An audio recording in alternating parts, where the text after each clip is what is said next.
I've entitled my acceptance speech, "Is This the Country We Want to Keep?" I want to first thank the Sam Adams Associates for Integrity and Intelligence for bestowing upon us this truly special honor. I want to thank you, Jessalyn, for your introduction to me as a fellow whistleblower. I simply cannot say enough about your incredible energy, your diligence, your persistence, your dedication, and your tireless efforts that you so well demonstrated and displayed on my behalf during the government's criminal case against me. It was Jessalyn who wrote and spoke about my case with such outstanding focus and compelling clarity in terms of both content and context. It was Jessalyn who so masterfully crafted the message about the government's egregious abuse of protected communications in their criminal indictment against me as a whistleblower for the purpose of reprisal, retaliation, retribution, suppression, and stamping out dissent. It was Jessalyn that got my case in spades and completely understood the gross injustices I experienced at the hands of our own government because I was a whistleblower. It was Jessalyn's many, many radio interviews, blogs, news articles, op-eds, TV appearances in both the alternative and the mainstream media, as well as her countless and untold hours working behind the scenes on my behalf that made a huge and telling difference.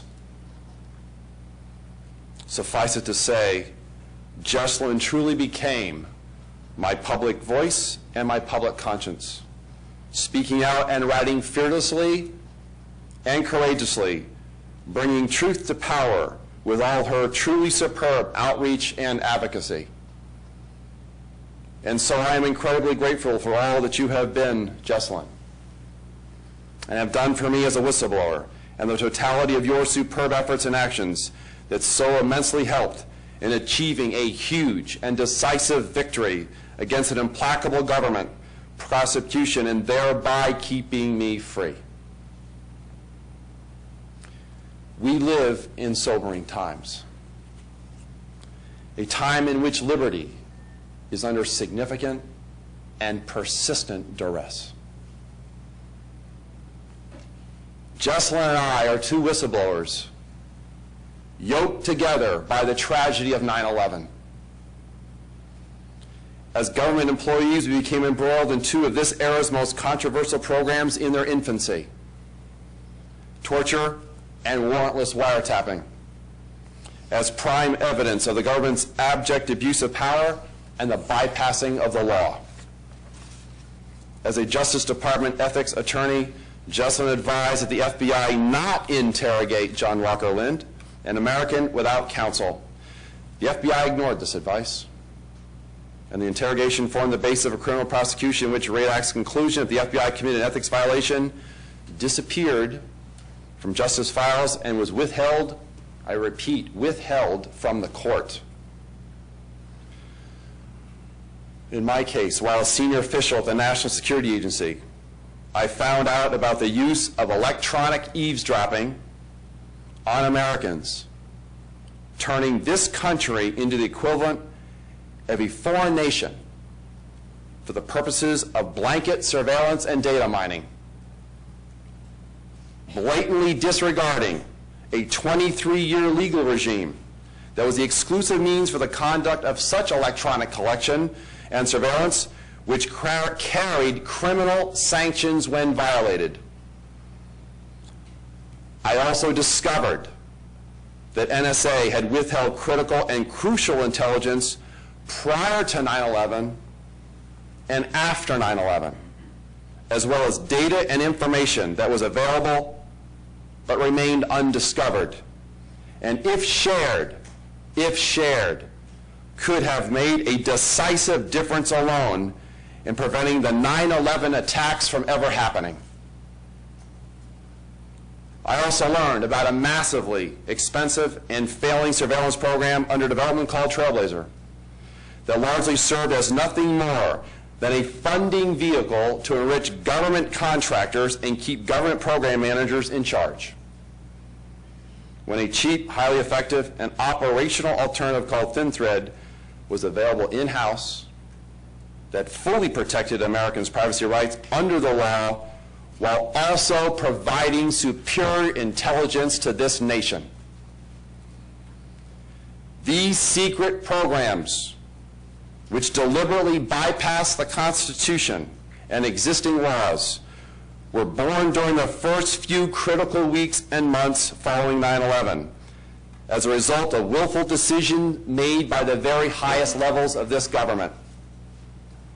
Such shortcuts and end runs were not and never necessary, as lawful alternatives existed that would have vastly improved our intelligence capability with the very best of American ingenuity and innovation, as well as time-honored, non-coercive interrogation techniques.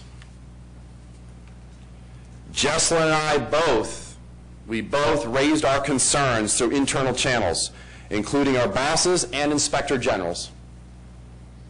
In my case, I also spoke with the NSA Office of General Counsel and became a material witness for 2 9/11 congressional investigations. I also became a material witness for a multi-year Department of Defense Inspector General audit of Trailblazer and Thin Thread NSA based on a September 2002 hotline complaint that attempted to expose massive fraud, waste, abuse, and mismanagement at NSA, and the NSA's use of a data collection program that was far more costly, far more threatening to American citizens' privacy rights, and far less effective in supporting critical intelligence requirements rather than the readily available alternative named Thin Thread. This complaint was signed by my former NSA colleagues, Kirk Wiebe, Ed Loomis, and Bill Binney, as well as Diane Rourke, the former professional staffer from the House Permanent Select Committee on Intelligence, who had oversight accountability for NSA and had all retired by this time from government service. I was the unnamed senior official in this complaint working directly at NSA. The throwing out of Thin Thread was due to a multi-billion-dollar buy versus make, money, interest, and political connections, all surrounding personal gain and institutional self-interest.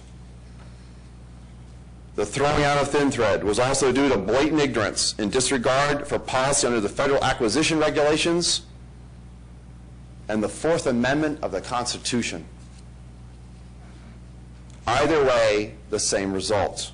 Critical breakthrough information technology, security and defense innovation ingenuity, the very best of who we are as Americans, was denied to the American people and precluded from use in providing for the common defense under the Constitution, as were a number of other programs, with an incalculable loss of intelligence. It is part of the great historical tragedy of what could have been, including the disruption, even the prevention of 9/11. Thin Thread had a laudatory purpose: find the terrorists, modernize a very outdated signals intelligence system from end to end, and thus protecting the U.S., its soldiers, and its allies while doing it all legally. However, it got caught up in the bureaucratic jealousy, turf, and debilitating internal corporate political jockeying and bickering that afflicts all too many large organizations once they necessarily become more organized and bureaucratic after departing the initial creative stage. Thin Thread also illustrates in spades the widespread difficulty of protecting the iconoclastic, creative, and out-of-the-box, contrary to the status quo thinking people and their new, even revolutionary ideas. A problem especially difficult within when an organization has an effective monopoly in this country like NSA. In part, it was a threat because it was developed rapidly on a shoestring budget by a small staff, the NSA equivalent of a Silicon Valley garage startup, with a far superior, vastly less complex design, and only cost about $3 million to get it to a fully operational and ready demonstration stage that worked instead of the multiple billions spent over several years on the old technology with almost nothing to show for it except for some very fancy PowerPoint slides. With all the unitary executive privilege, all the secrecy and exigent conditions used as the excuse to torture, deny due process, and engage in off-the-books electronic surveillance, Jesselyn and I followed all the rules as whistleblowers until it fundamentally conflicted with our oath to uphold the Constitution. Then we both made a fateful choice to exercise our First Amendment rights. We went to the press with patently unclassified information about which the public had a right to know. However, rather than address its own corruption, ineptitude, and illegality, the government made us targets of federal criminal leak investigations, part of a vicious, I repeat, vicious campaign against whistleblowers that started under Bush and has now come to full fruition under Obama. Inverting the logical paradigm, we were transmogrified from public servants trying to approve our government into traitors and enemies of the state. The government subjected us to severe retaliation that started with forcing us from our jobs as career public servants, rendering us unemployed and unemployable, while rolling a wrecking ball into the conditions of our jobs. In my case, a security clearance, and in Jesselyn's case, state bar licensure. We were blacklisted and no longer had a stream of income, while simultaneously incurring attorney's fees and necessitating second mortgages on our respective homes. But that was nothing compared to the overkill reprisal to come. Placement on the no-fly list for Jesselyn and prosecution under the Espionage Act for me. What we experienced sends unequivocally a chilling message, an unequivocally chilling message about what the government can and will do when one speaks truth to power, a direct form of political repression and censorship. If sharing issues of significant and even grave public concern, which do not in any way compromise our national security, is now considered a criminal act, we have strayed far from what our founding fathers envisioned. When exercising First Amendment rights is now considered espionage, this is anathema to a free, open, and democratic government. As Americans, we did everything we could to defend the constitutional rights of all U.S. citizens, which were violated and abused by our own government, when there was no reason to do so at all, except as an excuse to go to the proverbial dark side by abrogating unaccountable, irresponsible, and off-the-books unilateral executive power in secret. Once exposed, these unconstitutional detours were predictably justified by vague and undefined claims of national security, while aided and abetted by shameless fear-mongering on the part of the government. And so I must say it is pure sophistry to argue that the government can operate secretly with unbridled immunity and impunity, especially for such blatant illegalities as torture and wiretapping without warrants, from those it is constitutionally bound to serve and protect when providing for the common defense of this nation. And then persecute and prosecute the very people who revealed such wrongdoing and malfeasance. Before the war on terrorism, our country well recognized the importance of free speech, privacy, legal counsel, and the right to be free from cruel and unusual punishment. If we sacrifice these basic liberties according to the false dichotomy that it is required for security, then we transform ourselves from an oasis of freedom into a police step that terrorizes its own citizens when they step out of line. These are the hallmarks. These are the hallmarks. These are the hallmarks of tyranny and despotism, not democracy, and are increasingly alien to the Constitution and our American way of life. Jesselyn and I stand alongside other whistleblowers before us, like Dan Ellsberg and Colleen Rowley, who also nominated me for the Ridenour Truth-Telling Prize, as well as Larry Wilkerson, an Integrity Intelligence Award recipient. We did not take an oath to see secrecy and subterfuge. used as cover for subverting the Constitution and violating the law. Our oath to the Constitution took primacy. But I feared for the Republic. When Benjamin Franklin was asked by a woman after the end of the Constitutional Convention, and it went out for ratification to the 13 states,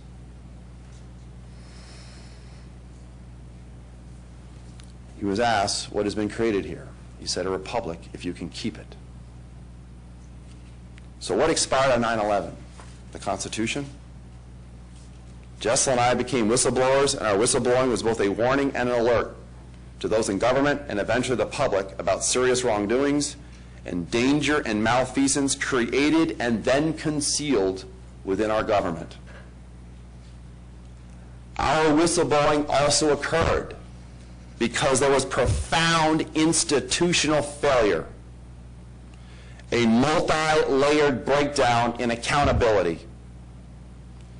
And today, we have a frightening lack of responsibility and accountability within the national security complex, and it poses, I will mince no words here, it poses a direct threat to all our personal freedoms, as well as a clear and present danger to our constitutional republic. Both cannot coexist as a social and legal contract is being broken. Our government has profoundly lost its constitutional compass and has been tainted to its core. And yet it is our enshrined liberties, that are our national security. What country do we want to keep? Jessel and I took an oath to support and defend the Constitution versus an oath of loyalty to the organization and false secrets used to bypass and break the law. But what is meant by personal integrity and loyalty?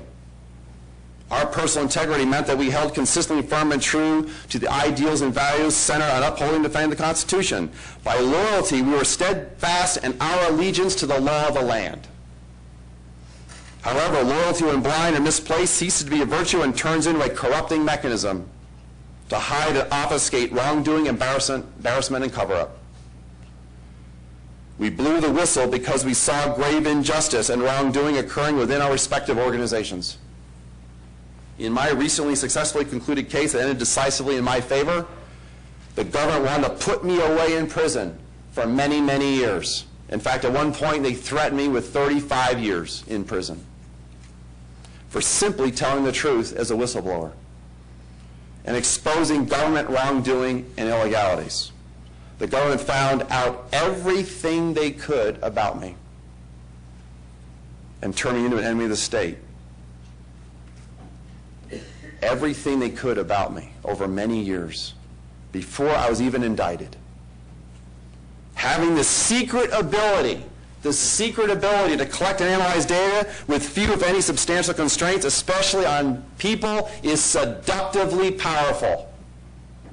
And when particularly done without the person's permission and done so in secret, it is the ultimate form of control over another. So it chose to sell national security to big business and violate the Constitution. All of it was so unnecessary. American ingenuity and the Constitution were quite sufficient to protect and defend the country with the best and under the law. There was no, I repeat, no need to go to the dark side. Those who have served in the military understand what it means when the flag is flown upside down. It means you're under duress. It's a sign of distress. When the government hides behind its veil of secrecy, when it professes openness and transparency while practicing opaqueness and deceit, that's when its citizens need to become very aware of what that future might hold regarding what liberties they believe they possess that are then eroded and even taken away in the name of national security.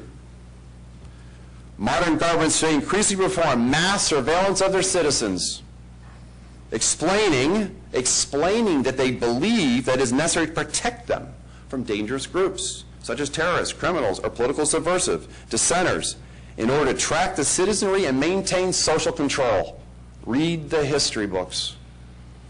We are fast approaching a genuine surveillance society in the United States, a dark Orwellian future where every move, our every transaction, our every communication, and our every contact is recorded, compiled, and stored away, ready to be examined and used against us by the authorities whenever they want to, at any time.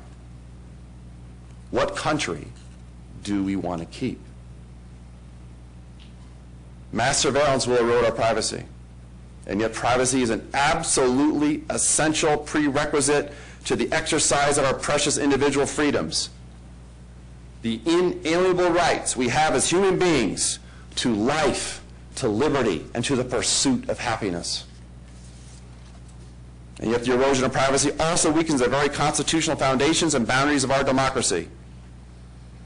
5 centuries ago, Machiavelli explained how to undertake a revolution from above without most people even noticing. He wrote that one, quote, must at least retain the semblance of the old forms, so that it may seem to the people that there has been no change in the institutions, even though in fact they are entirely different from the old ones, unquote. In other words, keep the old government structures, you only make profound change to the actual system, because the appearances are all that most people will notice. So today, instead of seeing the mere corpse of the republic in which we supposedly live, we only see the clothing. Those clothes would appear to look the same as before, even if increasingly worn. We have had a quiet revolution that has not eliminated our elected representatives. It has simply made them largely irrelevant, especially since Congress is largely occupied or preoccupied with Wall Street.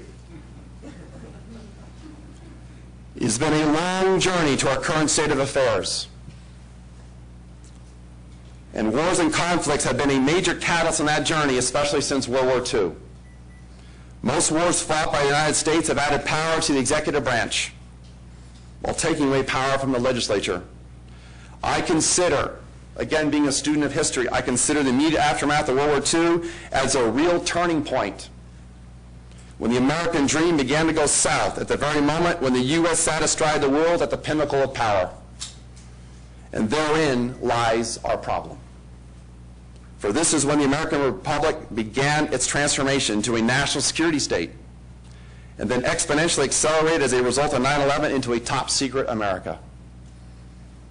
Eisenhower warned us about the rise in this kind of a complex in his farewell address in 1961. Frank Church feared the future and that given the right circumstances, turning back might not be possible if the national security surveillance complex turned its enormous capabilities on the U.S. with even more advanced technology. We now live in a post-9/11 America, only suddenly to discover that we are not doing the driving. Our brakes are failing, and others are in the front and back seat, and some are even following us. What country do we want to keep? We increasingly no longer govern ourselves, as in of, for, and by the people. Consider the non-stop number of U.S. military actions around the world these days. And when did Congress last issue a formal declaration of war? The only branch of government, the only body in the United States federal government system that can actually declare war. When was that? Consider the ramming through. This is absolutely up to date right now in this moment, what's going on. Consider the ramming through of the Patriot Act a bare month after 9/11, an act I would add that NSA was already violating with even more secret programs, when it was obvious that not a single member of Congress read it through thoroughly. Does any single member of Congress read their bills through thoroughly? And have you wondered what is really the secret interpretation by the executive branch of Section 215 in the Patriot Act? And what about Section 1031, the current National Defense Authorization Act bill, that would authorize the indefinite detention, I repeat, the indefinite detention of American citizens? I used to monitor East Germany when I flew in RC-135s during the latter part of the Cold War, an absolutely fascist state. Given what I've experienced for the past number of years, I have a lot of bad memories. Or how about habeas corpus? Gutted on October 14th of this year, when Janice Rogers Brown of the Appeals Court for the District of Columbia held that in habeas suits, for all the lawyers at both the table and the audience, this should really ring with disturbing alarm. Judges must grant official government records the presumption of regularity, defined as simply accepting that an official act has been done and that it will be presumed until the contrary is proved that the said act complied with any necessary formalities and the person who did it was duly appointed. With such a massively expanded ability by the government to spy into your personal life, we might as well bid adieu to the Fourth Amendment. The foundation of a citizen's integrity as an individual person and in their personal effects in this country, as well as their ability to speak and associate freely with others under the First Amendment. Have we become the proverbial boiling frogs? What country do we want to keep? Consider the conviction, as I summarize now for you, held by this country's founding fathers, that a functioning constitutional republic and democracy requires what? An informed citizenry. So what happens in the case of an uninformed citizenry? The experiment in government by the people is doomed to failure and would inevitably transform into what we increasingly see today.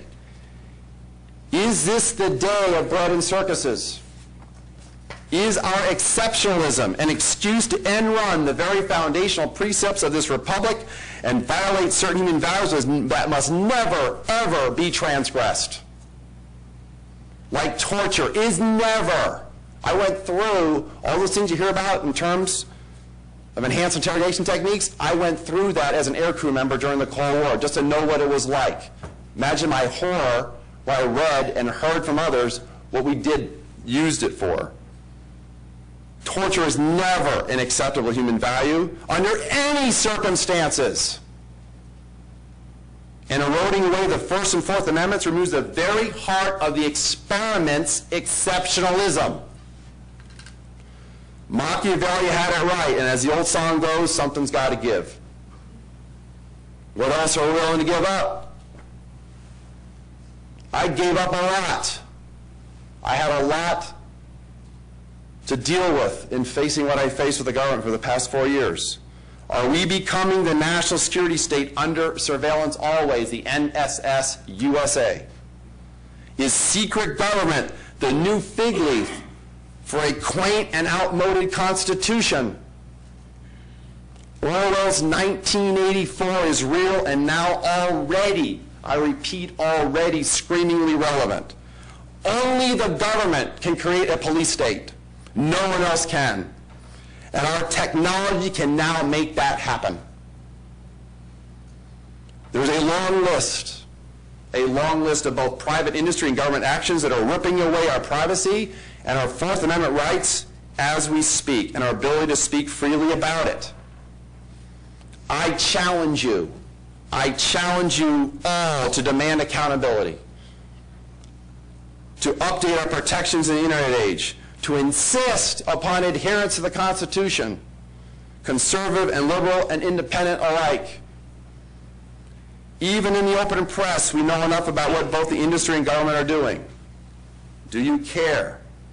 What will you do about it? What country do we want to keep?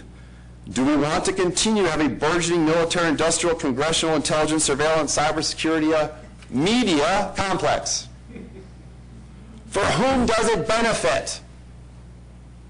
Do we want to concede the eroding of basic human rights? Why?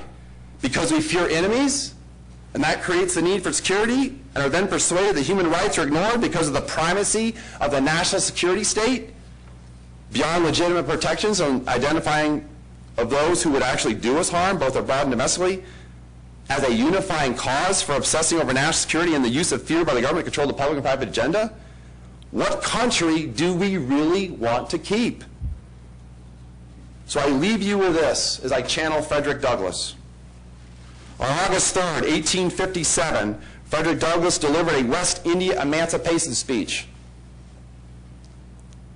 at Canandaigua, New York, on the 23rd anniversary of the event. He said, quote, please listen very carefully.